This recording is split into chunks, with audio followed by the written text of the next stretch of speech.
ಎಲ್ಲರಿಗೂ ನಮಸ್ಕಾರ. ನಾನು ನಿಮ್ಮ ಪ್ರೀತಿಯ ಧರ್ಮಿ ಮನ್ಮಹಾರಾಜ ದೈವಾಂಶ ಸಂಭೂತ ರಾಜರ್ಷಿ ನಾಲ್ವಡಿ ಕೃಷ್ಣರಾಜ ಒಡೆಯರನ್ನ ಹೊಗಳೋದಕ್ಕೆ ನಂತರ 10,000 ಕಾರಣ ಅಂತ ಯಾವತ್ತೂ ಹೇಳ್ತಿರ್ತೀನಿ. ಇವತ್ತು ಇನ್ನೂ ಒಂದು ಕಾರಣ ಬಂದಿದೆ. ಏನಪ್ಪಾ ಅಂತಂದ್ರೆ, ನಮ್ಮ ಮಂಡ್ಯದಲ್ಲಿ ಕನ್ನಡ ಸಾಹಿತ್ಯ ಸಮ್ಮೇಳನ ನಡೀತಾ ಇದೆ. ಮಂಡ್ಯದಲ್ಲಿ 3ನೇ ಸರಿ ನಡೀತಿರ್ತಕ್ಕಂಥ ಕನ್ನಡ ಸಾಹಿತ್ಯ ಸಮ್ಮೇಳನ ರೀ ಇದು. ಮಂಡ್ಯದಲ್ಲೇ ನಡೀತಾ ಇದೆ. ಬಹಳ ಯಾಕೆಂತಂದ್ರೆ ನಾಲ್ವಡಿ ಕೃಷ್ಣರಾಜ ಒಡೆಯರ ಆಶೀರ್ವಾದದಿಂದನೇ ಮಂಡ್ಯ ಜಿಲ್ಲೆ ಜನಕ ಆಗಿದ್ದು, ಮಂಡ್ಯ ಜಿಲ್ಲೆಯ ಉದಯ ಆಗಿದ್ದು ನಾಲ್ವಡಿ ಕೃಷ್ಣರಾಜ ಒಡೆಯರ ಕಾಲದಲ್ಲೇ. ಅಂಥ ಜಿಲ್ಲೆನಲ್ಲಿ ಇವತ್ತು ಕನ್ನಡ ಸಾಹಿತ್ಯ ಸಮ್ಮೇಳನ ನಡೀತಾ ಇದೆ. ಕನ್ನಡ ಸಾಹಿತ್ಯ ಸಮ್ಮೇಳನ ನಮ್ಮ ಎಲ್ಲ ಕನ್ನಡಿಗರ ಎಲ್ಲರ ಹೆಮ್ಮೆಯ ಹಬ್ಬ. ನಮಗೆ ವರ್ಷಕ್ಕೊಂದ್ಸಲಿ ನಮ್ಮ ಮನೆ ದೇವರ ಹಬ್ಬ ಬರುತ್ತಲ್ಲ, ಆ ಥರ ಇದು ನಮ್ಮೆಲ್ಲರ ಹಬ್ಬ, ಪ್ರತಿ ಕನ್ನಡಿಗರ ಹಬ್ಬ ಇದು. ಚಾಮರಾಜನಗರದಿಂದ ಬೀದರ್ವರೆಗೂ ಪ್ರತಿ ಕನ್ನಡಿಗರ ಹಬ್ಬ ಇದು. ಪ್ರತಿ ಕನ್ನಡಿಗರ ಮನೆಗಳಲ್ಲಿ ಪ್ರತಿಯೊಬ್ಬರು ನಾವು ಇದನ್ನ ಸೆಲೆಬ್ರೇಟ್ ಮಾಡಬೇಕಾದಂಥ, ಇದನ್ನ ಸಂಭ್ರಮದಿಂದ ಆಚರಣೆ ಮಾಡಬೇಕಾದಂಥ ಸಮ್ಮೇಳನ, ನಾವೆಲ್ಲರೂ ಭಾಗವಹಿಸಬೇಕಾದಂಥ ಸಮ್ಮೇಳನ. ನೋಡಿ, ಒಂದು ಮದುವೆ ಮಾಡಬೇಕಾದ್ರೆ ಹೆಣ್ಣಿನ ತಂದೆಗೆ ಎಷ್ಟು ಸಂಭ್ರಮ ಇರುತ್ತೋ ಅಷ್ಟೇ ಒತ್ತಡ ಇರುತ್ತೆ, ಒಳಗಡೆ ಅಷ್ಟೇ ತಳಮಳ ಇರುತ್ತೆ, ಎಲ್ಲವನ್ನ ಸಹಿಸ್ಕೊಂಡು ಹೋಗ್ಬೇಕಾದಂಥ ಜವಾಬ್ದಾರಿ ಇರುತ್ತೆ, ಪ್ರತಿಯೊಬ್ಬರನ್ನು ಮಾತಾಡಿಸ್ಬೇಕಾದಂಥ ಒಂದು ಆದ್ಯತೆ ಇರುತ್ತೆ. ಎಲ್ಲೂ ಒಂಚೂರು ಆ ಕಡೆ ಈ ಕಡೆ ಹೆಚ್ಚು ಕಡಿಮೆ ಆಗ್ಬಾರ್ದಪ್ಪ. ಊಟ ಉಪಚಾರ, ಬಂದವ್ರು ಹೋಗೋರನ್ನ ಮಾತಾಡ್ಸೋದು, ಲಕ್ಷಾಂತರ ಜನ ಬರ್ತಾರೆ, ಅವ್ರನ್ನೆಲ್ಲ ಮಾತಾಡ್ಸೋವಂಥ ಒಂದು ಉಸ್ತುವಾರಿ ಇರುತ್ತಲ್ಲ, ಅಂಥ ಉಸ್ತುವಾರಿಯನ್ನು ಹೊತ್ಕೊಂಡಿರ್ತಕ್ಕಂಥ ನಮ್ಮೆಲ್ಲರ ನೆಚ್ಚಿನ ಸಚಿವರಾದಂಥ ಚಲುವರಾಯಸ್ವಾಮಿ ಅವರು ಇದನ್ನು ಉಸ್ತುವಾರಿ ಹೊತ್ಕೊಂಡಿದ್ದಾರೆ. ಇಂಥ ಉಸ್ತುವಾರಿಗಳನ್ನು ಅವರು ಹಲವು ಮಾಡಿ ಅವರು ಈಗಾಗಲೇ ಅನುಭವಿಗಳಾಗಿದ್ದಾರೆ. ಆದರೂ ಈ ಸಾಹಿತ್ಯ ಸಮ್ಮೇಳನ ಅಂತ ಒಂದು ಇದೆಯಲ್ಲ, ಕನ್ನಡ ಸಾಹಿತ್ಯ ಸಮ್ಮೇಳನ, ಇಡೀ ಪ್ರಪಂಚದ ಎಲ್ಲಾ ಕಡೆ ಇರುವಂಥ ಕನ್ನಡಿಗರು ತಾವು ಕಣ್ಣಿಟ್ಟು ನೋಡ್ತಾ ಇರ್ತಾರೆ. ಮಂಡಿಗೆ ಬರೋರು ಒಂದಷ್ಟು ಜನ ಅದೃಷ್ಟವಂತರಾದ್ರೆ, ಮಿಕ್ಕಿದವರು ತಾವು ಇರೋಂಥ ದೇಶಗಳಲ್ಲಿ ಕೂತು ನೋಡ್ತಾ ಇರ್ತಾರೆ. UK, USA ಇರ್ಬೋದು, ಆಫ್ರಿಕಾ ಇರ್ಬೋದು, ಕೆನಡಾ ಇರ್ಬೋದು, ಎಲ್ಲ ಕಡೆಯಿಂದ ಕೂತು ಕನ್ನಡ ಸಮ್ಮೇಳನವನ್ನ ಕಣ್ತುಂಬಿಕೊಳ್ತಾ ಇದ್ದಾರೆ. ಎಲ್ಲೂ ಒಂಚೂರು ಅಪಸಭ್ಯ ಆಗ್ಬಾರ್ದಲ್ವ, ಅಂಥ ಒಂದು ಗುರುತರ ಜವಾಬ್ದಾರಿಯನ್ನು ಹೊತ್ಕೊಂಡು ಕೆಲಸ ಮಾಡ್ತಿರ್ತಕ್ಕಂಥ ಚಲುವರಾಯಸ್ವಾಮಿ ಅವರನ್ನ ಇವತ್ತು ಅವರ ಅಷ್ಟೇ ಒತ್ತಡದ ನಡುವೆ ನಾನೊಂದಿಷ್ಟು ಪ್ರಶ್ನೆ ಎತ್ಕೊಂಡ್ಬಂದಿದ್ದೀನಿ. ಕನ್ನಡ ಸಾಹಿತ್ಯ ಸಮ್ಮೇಳನದ ಬಗ್ಗೆ, ಕನ್ನಡದ ಬಗ್ಗೆ, ರಾಜಶ್ರೀ ನಾಲ್ವಡಿ ಕೃಷ್ಣರಾಜ ಒಡೆಯರ ಬಗ್ಗೆ, ಮಂಡ್ಯ ಜಿಲ್ಲೆ ಇತಿಹಾಸದ ಬಗ್ಗೆ, ನಾವೆಲ್ಲ ಕನ್ನಡಿಗರಾಗಿ ಇವತ್ತಿನ ಈ ದುರಿತ ಕಾಲದಲ್ಲಿ ಏನ್ ಮಾಡಬೇಕು, ಕನ್ನಡವನ್ನ ಬೆಳೆಸಬೇಕು, ಇನ್ನಷ್ಟು ವಿಶಾಲವಾಗಿ ಕನ್ನಡವನ್ನ ತಗೊಂಡೋಗ್ಬೇಕು ಅನ್ನೋಂಥ ಹೊತ್ತಿನಲ್ಲಿ ನಾವ್ ಏನ್ ಮಾಡ್ಬೇಕು ಅಂತ ಸರ್ನ ಕೇಳೋಣ. ಈಗ ಬನ್ನಿ, ಅವರನ್ನು ಮಾತಾಡ್ಸೋಣ. ಯಾಕಂದ್ರೆ ಈ ಒತ್ತಡದಲ್ಲಿ ಅವ್ರ ಮೇಲಿರ್ತಕ್ಕಂಥ ಜವಾಬ್ದಾರಿಯಲ್ಲಿ ಅವ್ರ ಮನ್ಸೊಳಗು ಏನೋ ನಡೀತಿರ್ತಾಳೆ, ಇದೆಲ್ಲ ಚೆನ್ನಾಗಾಗ್ಬೇಕು, ತುಂಬಾ ಸಂಭ್ರಮ ಪಡ್ಬೇಕು, ಎಲ್ಲರೂ ಬಹುಕಾಲ ಈ ಸಮ್ಮೇಳನವನ್ನ, ಮಂಡ್ಯ ಜಿಲ್ಲೆ ಸಮ್ಮೇಳನವನ್ನ ಬಹುಕಾಲ ನೆನ್ಸ್ಕೊಳ್ಬೇಕು, ಯಾರ ಬಾಯಲ್ಲೂ ಒಂದು ಅಪಸ್ವರ ಬರಬಾರ್ದು ಅನ್ನೋಂಥ ಒಂದು ಒತ್ತಡ ಸರ್ ತಲೆ ಮೇಲೆ ಇರುತ್ತೆ. ಆದ್ರೂ ಅದನ್ನ ಅಷ್ಟೇ ಗುರುತರವಾಗಿ ಆ ಜವಾಬ್ದಾರಿಯನ್ನು ಹೊತ್ಕೊಂಡು ನಡೀತಾ ಇದ್ದಾರೆ. ಅವ್ರ ಮನಸ್ಸಿನಲ್ಲಿ ಕನ್ನಡದ ಬಗ್ಗೆ ವಿಶೇಷವಾದಂಥ ಪ್ರೀತಿ ಇರುತ್ತೆ, ವಿಶೇಷವಾದಂಥ ಕಾಳಜಿ ಇರುತ್ತೆ. ಅವರು ತುಂಬಾ ಪೂರ್ವ ಜನ್ಮದ ಪುಣ್ಯ ನಂದು ಅಂತ ಅವ್ರು ಭಾವಿಸಿರ್ತಾರೆ. ಈ ಪೂರ್ವಜನ್ಮದ ಪುಣ್ಯ ಕೃತದಿಂದ ಇವತ್ತು ನಾ ಈ ಕನ್ನಡ ಸಮ್ಮೇಳನದ ಜವಾಬ್ದಾರಿಯನ್ನು ನನ್ನ ಹೆಗಲ ಮೇಲೆ ಹೊತ್ತಿದ್ದೀನಿ ಅಂತ ಅವ್ರ ಮನಸ್ಸಲ್ಲಿ ಇರುತ್ತಲ್ವೇನ್ರಿ. ಅದನ್ನ ಮಾತಾಡ್ಸೋಣ. ಏನು ಹೇಳ್ತಾರೆ ಅವ್ರ ಬಾಯಿಂದ ಏನು ಬರುತ್ತೆ ಕನ್ನಡ ಸಾಹಿತ್ಯ ಸಮ್ಮೇಳನದ ಬಗ್ಗೆ, ಕನ್ನಡದ ಬಗ್ಗೆ, ರಾಜರ್ಷಿ ನಾಲ್ವಡಿ ಕೃಷ್ಣರಾಜ ಒಡೆಯರ ಬಗ್ಗೆ, ಮಂಡ್ಯ ಜಿಲ್ಲೆಯ ಬಗ್ಗೆ, ಜಿಲ್ಲೆಯ ಜನರ ಬಗ್ಗೆ, ಅವರ ಅಂತಃಕರಣದ ಬಗ್ಗೆ, ಅವರ ಪ್ರೀತಿಯ ಬಗ್ಗೆ, ಜನರ ಪ್ರೀತಿಯ ಬಗ್ಗೆ ಎಲ್ಲವನ್ನ ಮುಕ್ತವಾಗಿ ಇವತ್ತು ನಮ್ಮ ಜೊತೆ ಮಿನಿಸ್ಟರ್ ಮಾತಾಡ್ತಾರೆ. ಅವ್ರನ್ನ ಮಾತಾಡ್ಸೋಣ. ನಮಸ್ಕಾರ ಸ್ನೇಹಿತರೆ. ಈಗ ನನ್ನ ಜೊತೆಗೆ ಕರ್ನಾಟಕ ಸರ್ಕಾರದ ಕೃಷಿ ಸಚಿವರು ಮತ್ತು ಮಂಡ್ಯ ಜಿಲ್ಲಾ ಉಸ್ತುವಾರಿ ಸಚಿವರು ಆದಂತ ಸನ್ಮಾನ್ಯ ಚಲುವರಾಯಸ್ವಾಮಿ ಅವರು ಇದ್ದಾರೆ. ಸರ್ ನಮಸ್ಕಾರ. ಕನ್ನಡ ಸಾಹಿತ್ಯ ಸಮ್ಮೇಳನದ ಬಗ್ಗೆ ಸಚಿವರ ಬಾಯಲ್ಲಿ ಅವರ ಅನುಭವಗಳನ್ನ, ಅವರ ಆಸಕ್ತಿಗಳನ್ನ ಕೇಳೋಣ.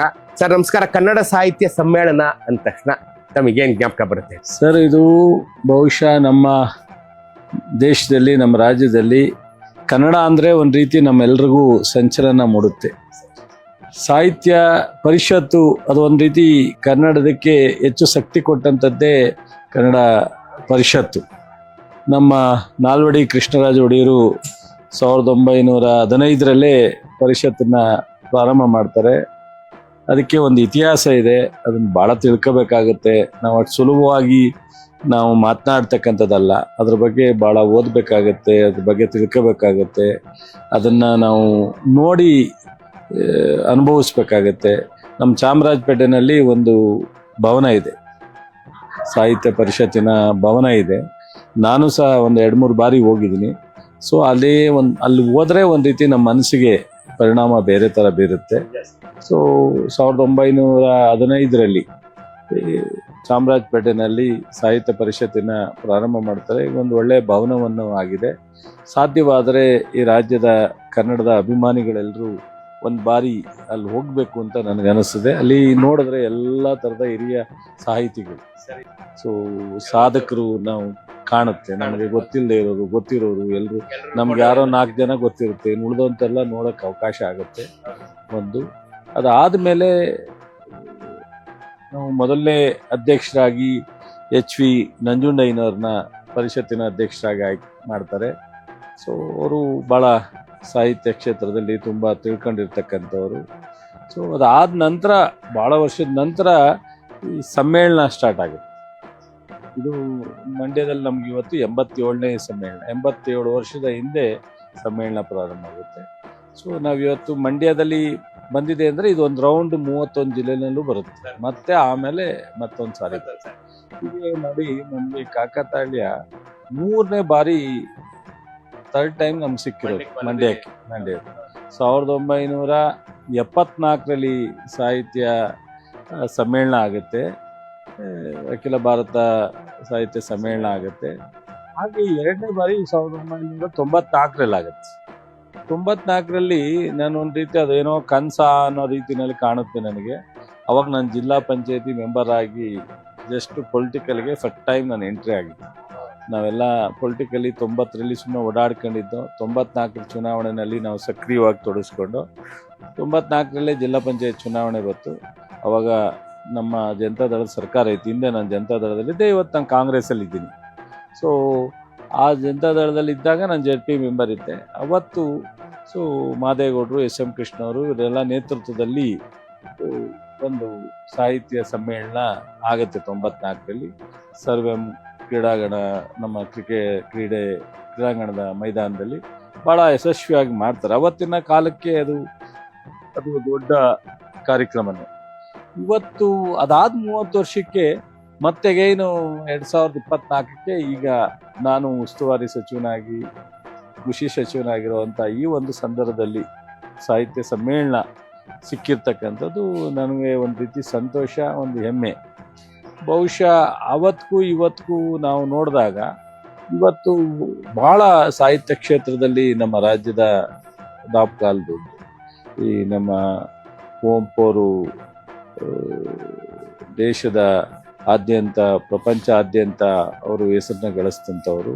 ಹಾಗಾಗಿ ಅವ್ರ ಜೊತೆಲಿ ಸಾವಿರಾರು ಜನ ಸಾಹಿತಿಗಳು ಇದ್ದಾರೆ. ಅದರಲ್ಲೂ ನಮ್ಮ ಮಂಡ್ಯದಲ್ಲೇ BM ಶ್ರೀ ಮತ್ತು ಜನಪದನಲ್ಲಿ G ಶಂಪ ಅವರು ಮತ್ತು ನಮ್ಮ HL ನಾಗೇಗೌಡರು, ಭಯಂಕರವಾಗಿ ಒಂದು 100 ಜನ ಮೇಲೆ ನಮ್ಮ ಮಂಡ್ಯದಲ್ಲಿ ಸಾಹಿತಿಗಳಿದ್ದಾರೆ.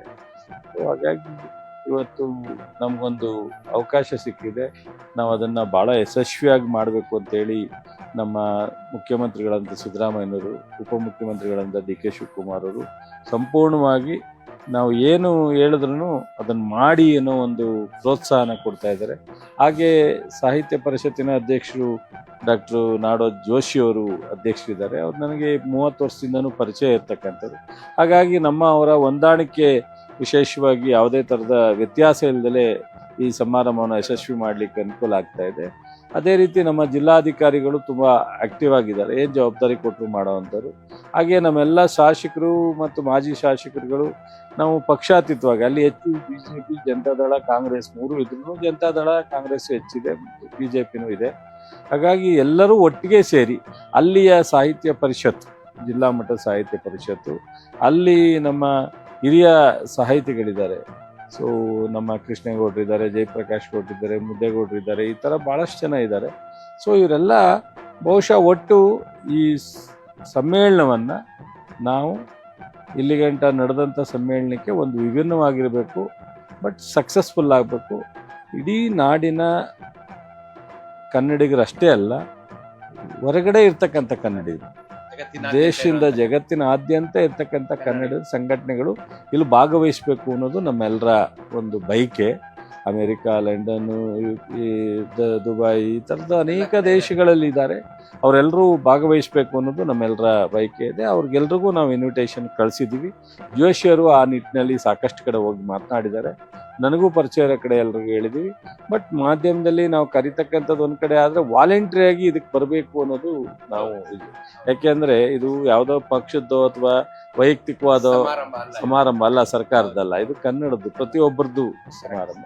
ಹಾಗಾಗಿ ವೈಯಕ್ತಿಕವಾಗಿ ಇದನ್ನು ತಗೋಬಾರ್ದು ಅನ್ನೋದು ನಮ್ಮ ಇಷ್ಟ. ಹಾಗಾಗಿ ಇದೊಂದು ಬಹಳ ಸಕ್ಸಸ್ ಮಾಡಬೇಕು ಅನ್ನೋದು ನಮ್ಮ. ಸರಿಯಾಗಿ ಹೇಳಿದ್ರಿ ಸ್ನೇಹಿತರೆ. ನೋಡಿ, ಬಹಳ ಸಚಿವರು ಒಂದು ಉತ್ತಮವಾದಂತ ಮಾತು ಹೇಳಿದ್ರು. ಇದು ಯಾರದೇ ಖಾಸಗಿ ಕಾರ್ಯಕ್ರಮ ಅಲ್ಲ, ಪ್ರತಿಯೊಬ್ಬ ಕನ್ನಡಿಗರ ಕನ್ನಡದ ತನ್ನ ಮನೆ ಕಾರ್ಯಕ್ರಮ ಅಂತ ತಿಳ್ಕೊಂಡು ಇದನ್ನು ಬರ್ಬೇಕು. ಯಾರೋ ಕರೀಲಿ ಕಾಯ್ತಾ ಕೂತಿಲ್ಲ.